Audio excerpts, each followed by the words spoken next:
नमस्कार, आप देख रहे हैं एमटीवी न्यूज और मैं हूं आपके साथ गीतांजलि सेमवाल। तो आइए नजर डालते हैं इस वक्त की इंटरनेशनल खबरों पर।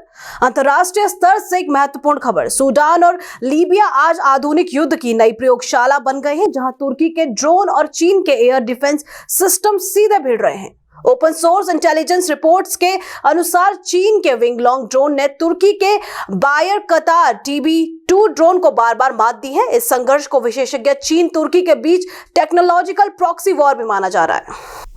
अंतर्राष्ट्रीय स्तर से एक बड़ी खबर। अफगान विदेश मंत्री मौलवी आमिर खान मुतक्की के दिल्ली दौरे ने पाकिस्तान को बड़ी चुनौती दे दी है। इस दौरान पाकिस्तानी जेट्स ने काबुल पर बमबारी की। बमबारी के तुरंत बाद पाकिस्तान ने दावा किया कि TTP यानी तहरीक ए तालिबान पाकिस्तान के चीफ मुफ्ती नूर वली महसूद मारे गए, लेकिन TTP ने मुफ्ती नूर का ऑडियो जारी कर इस दावे का खंडन कर दिया। इस घटनाक्रम के बाद पाकिस्तान को TTP के पलटवार का सामना करने के लिए तैयार रहना होगा। विशेषज्ञों का कहना है कि इस घटना से क्षेत्र में तनाव चरम पर पहुंच गया है। अंतर्राष्ट्रीय स्तर से एक बड़ी खबर। वेनेजुएला ने संयुक्त राष्ट्र सुरक्षा परिषद में आपात बैठक बुलाने की औपचारिक मांग की है, जिसका कारण है कि कैरेबियन क्षेत्र में अमेरिकी सैन्य गतिविधियों में बढ़ोतरी। वेनेजुएला का कहना है कि हाल के हफ्तों में अमेरिका ने missile destroyers, fighter jets, elite troops और परमाणु पनडुब्बियों की तैनाती की है, जिससे क्षेत्र की शांति खतरे में पड़ गई। गाजा से एक महत्वपूर्ण अपडेट। इजरायल के प्रधानमंत्री बेंजामिन नेतन्याहू ने गाजा पीस प्रोसेस के शुरुआती चरण को मंजूरी देने के बाद बयान दिया है कि हमने अपने युद्ध में उद्देश्य को हासिल करने के लिए लड़ाई लड़ी है और अब हम उसे पाने के करीब हैं। नेतन्याहू ने कहा कि सैन्य और कूटनीतिक दबाव ने हमास को अलग थलग कर दिया है। इजरायली कैबिनेट ने ट्रंप के गाजा शांति योजना से पहले चरण को मंजूरी दी, जिसमें सभी बंधकों को जीवित और मृत की रिहाई पर सहमति जताई गई। सेंट्रल एशिया से बड़ी खबर।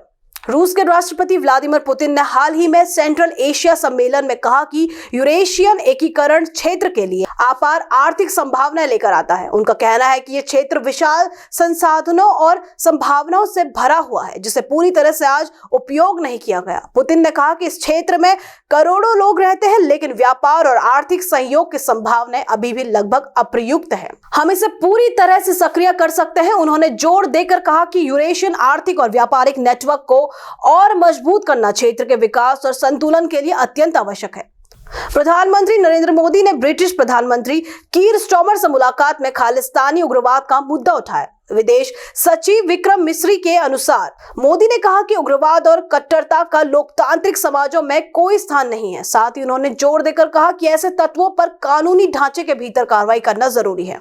Activities of Khalistani extremists, yes, it is a subject that had come up in the discussions in July. It was flagged again during the discussions held today, and Prime Minister emphasized that radicalism and violent extremism had no space in democratic societies, and in particular should not be allowed to use the freedoms or abuse the freedoms provided by democratic societies, and there was need to move against them within the legal frameworks that are available to आज की report में इतना ही। ऐसी तमाम updates के लिए बने रहिए हमारे साथ।